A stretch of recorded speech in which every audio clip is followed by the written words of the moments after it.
you know, as I said, like these people are grifters, man. Like they are, basically catering to a milk toast audience, middle of the road, where they don't rub anyone the wrong way by not speaking the truth. John, you know what they're like? Okay, I want to make a metaphor like the Matrix. They're like the agents. They have all the keys and open all the doors, but they can only live within their parameters of their programming. They can't go outside a certain parameter, John. It's the same thing. Like I sent Universal. I did this to a white channel earlier this week. Universal, you saw the clip of Rob Noor. There's this guy, Rob Noor, that's pretty famous. Yeah, I heard him, yeah.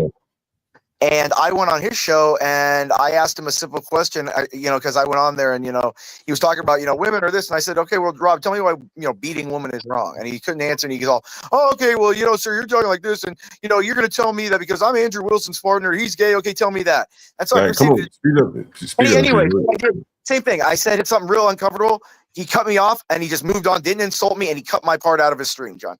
Same fucking thing. They're grifters. Yeah, these Welcome are to No Fugazi grifters, and I'll be right back. Wait a minute. Am I back in there?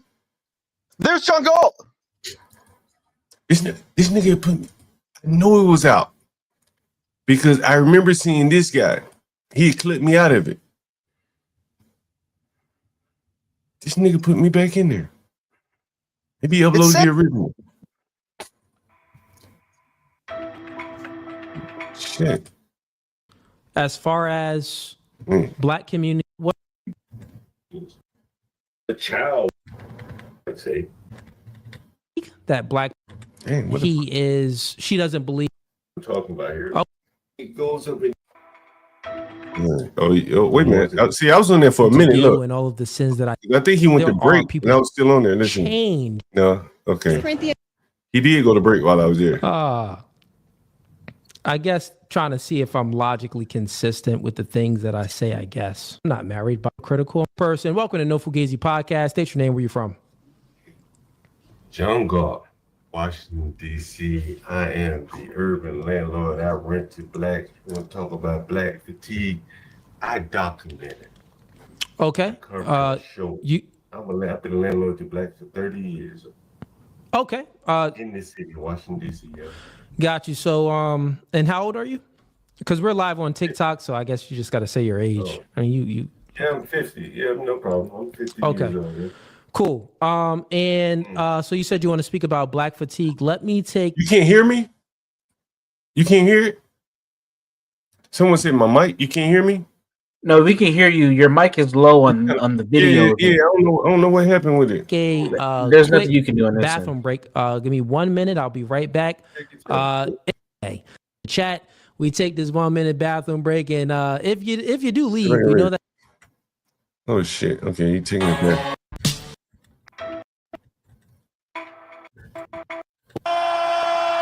Debate. I don't do much debate. It's not my style, so I don't know about that. Wait a minute, I didn't even know he did this. We can talk. We got a conversation. No worries. And he wanted to debate me. What you want? Right, hold on. I know you said black fatigue, but let me know. Elaborate a little bit. Yeah, man, I've been a landlord a long time. I deal with a lot of blacks. I talk about blacks. I document truly how blacks live, and I've been doing it for a very long time. So it's not like something that just joined me come lately here. And I don't even know where to start. It was the black tax, how blacks are driving the cost of living up in inner cities. We can talk about that. I can show you evidence, mounds on top of mounds of evidence. I don't think my video is synced up with my audio on his side. Does that make sense? It looked like this shit ain't synced up. Does that make sense?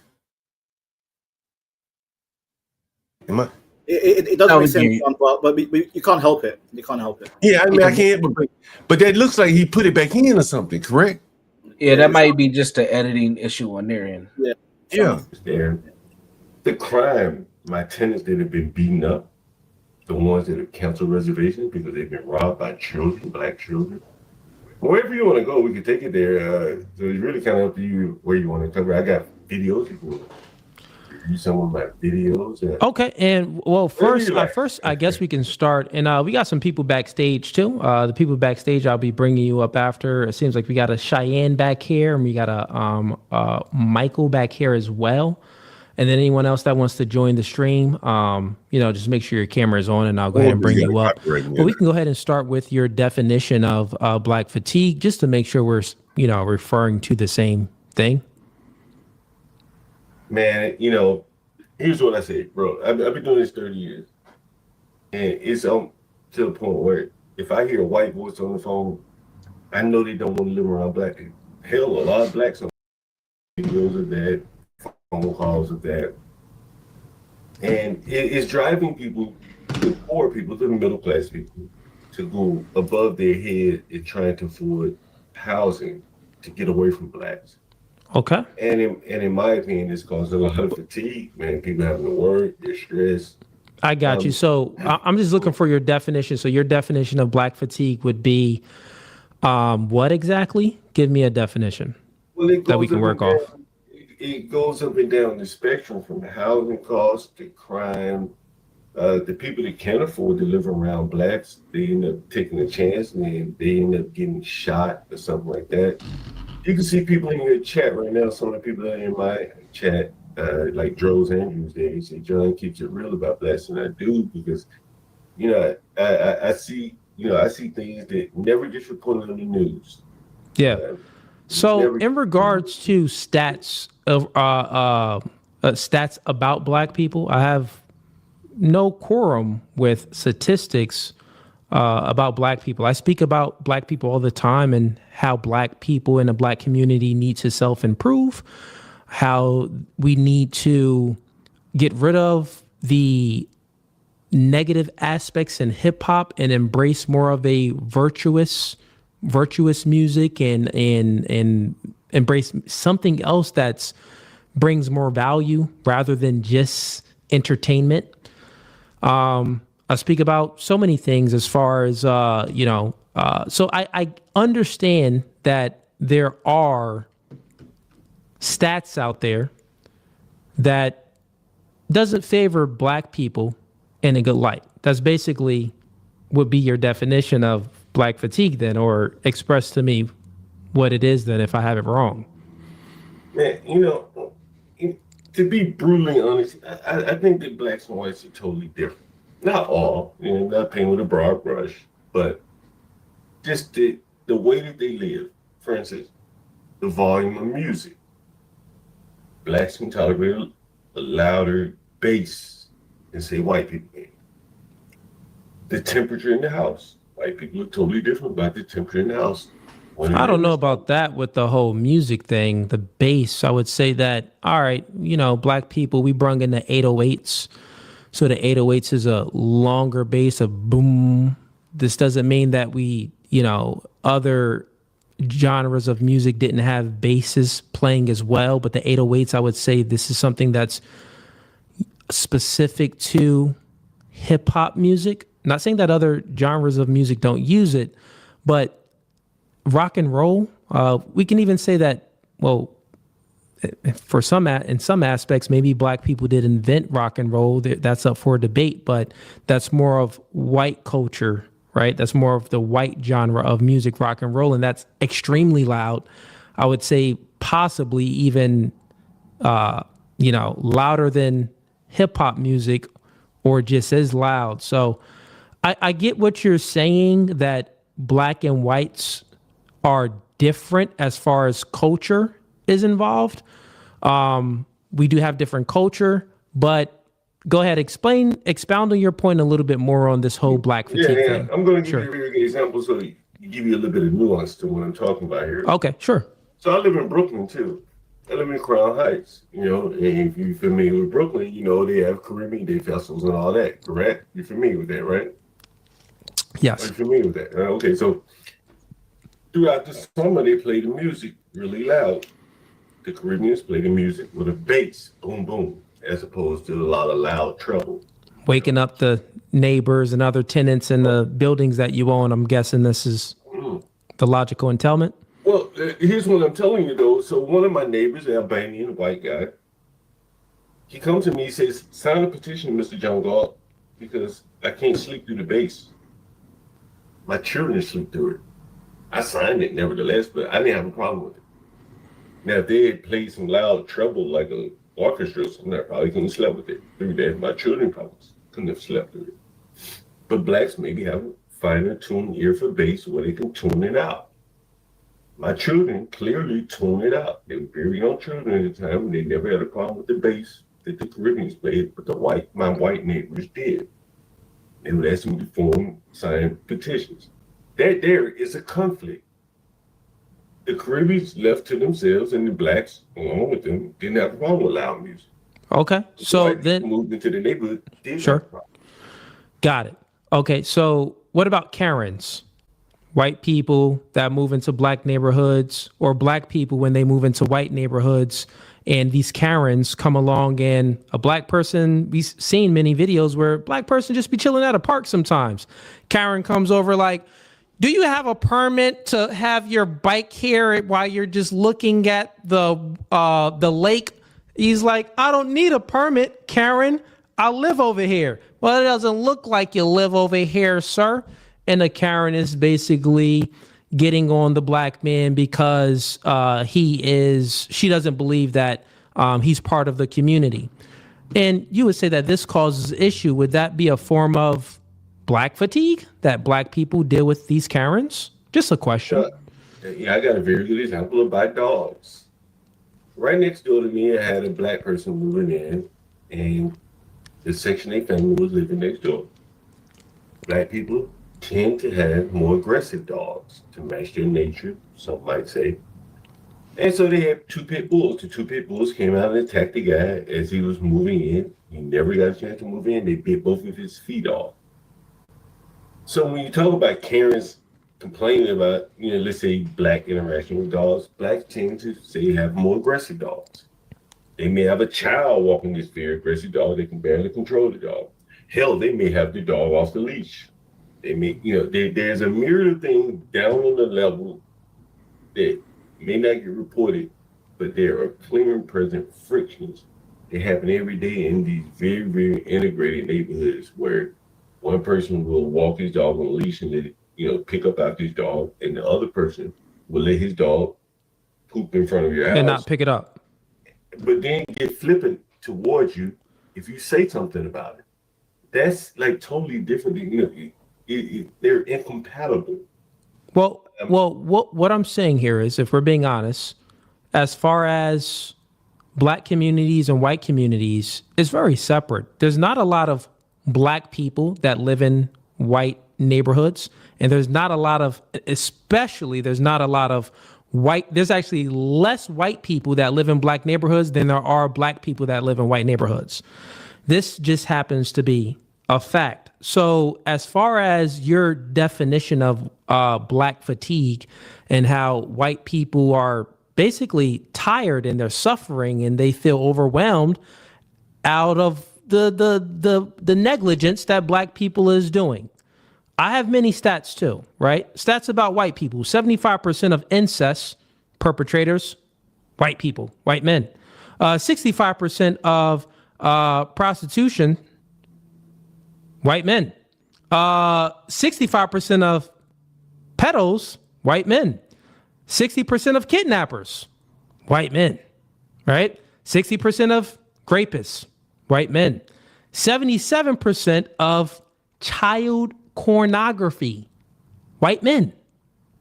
So one could say that, well, and the list goes on and on, right? Well, one can say that if you're being very hyper-focused on the inadequacies of the black community, one could also say that, well, look at the inadequacies of the white community. Look at the inadequacies of the Spanish community. So when I say that black fatigue is a psyop, it is a psyop, right? Because this is something that the black community has always been, they knew about their inadequacies. And the white community has always known about it too, which is why white people really don't like living in black areas. Well, one, because the black areas just happen to be in a more, in more poverty. But overall, the cultures are just different. Just like the cultures are different with the Indians. You don't think that when the Indians, the Arabs come around, you're like, God dang, stop using that curry and all them seasons, just stinking. They live next to you in a home and the the smell is sinking through the walls. You don't think that's frustrating, like the music to the white person? Man, this shit is amazing. This shit, man, like, I sat there just listening to him like, man, like, bro, you going to season this nigga? There be people shooting behind my house. I take a curry goat. You know what I mean? Over somebody shooting. It's a bunch of office station. It's a what about them? John. It's always what about somebody else, John? Imperius is always what about them? Always.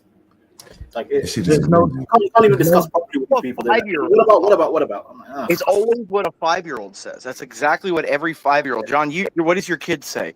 Yeah. What about them? They're doing it. Well, that's You know, when that's I was the looking at arrested this- development of the black mind. John, there's no difference between Cooley and Stanley. He's a younger, modern version of Stanley. He pro-blacks on the internet and lives white in real life, as close as he can, because he can't be white. Imperius tells us all the Bro, time. he looks like the type that dates white. Bro, he looks like the type to date white women now. He has a white woman, and she's pregnant right now. Let's just stop. No it. way. Oh, No, shit. pull it up.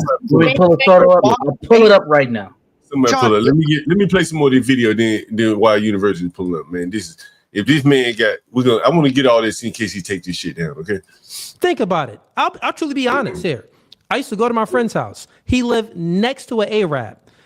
His house, his apartment used to smell just like the Arab's house because the Arab used so much seasoning where it was sinking through the walls and everything and stinking up his clothes. I used to go to like, God dang, man, you're not Indian. What's going on here? So that's the same with the loud music too. I say all of that to say that there's many different complaints that people have in communities. But to say that there's black fatigue, but there isn't any other fatigue is silly. Well, here's what I mean, right? As you say, your friend lived next to Arab and he dealt with the spices. You can mitigate it. You can let your window up. You can spray some air freshener, burn a candle. I was on strike. I don't know about that. When they sink into the clothes, man, you got to do some laundry. I bet you did a lot. I bet that's true, but I bet you did a lot of white people go to Indian restaurants. They probably keep them afloat. They immerse themselves in the food of other cultures. But I was streaming one night and I heard bullets. I'm like, yeah, I better get out of the way in case a bullet comes through my back door. And that is a thing that I think will cause fatigue. And I'll give you an example of what I mean. Right next door to me, and I live in the ghetto in Washington, D.C. There's a house for rent from next door to me, $3,500. $3,500. I would bet you that most of your audience can't afford that or wouldn't pay it in this neighborhood. You're talking about in New York, right? No, I'm talking about in Washington, D.C. Oh, Washington, D.C. Okay. In Got it. Southeast D.C., if anyone is familiar. And so here we are, $3,500 for a rent house next door to me in the ghetto. What explains that? You have any idea what explains that? You can make your point. Go ahead. Well, so what would explain it is that the government will pay landlords. It's an inducement to rent to black people. The only way landlords will do it, people like me, is if you pay me a lot of money. So what I do is I convert the whole house into bedrooms so I get the maximum amount of Section 8. Well, what does that do to the person who works a regular job? It forces them out to the county, Prince George's County. What does it do to the Prince George's County people who don't want to live around the guy who would have rented from me? They move further out and take their problems with them to white counties, and turn it black and bring their black demands and issues with them. Okay. And it's like the pipeline of the black fatigue, in that no one wants to live around blacks. No one will be honest and say it. Okay, I see what you're saying. No one. Got it. So let's just use this logic, right? no one wants to live around blacks. And, you know, because coming I didn't know that was gonna stop the video, John. Sorry about that.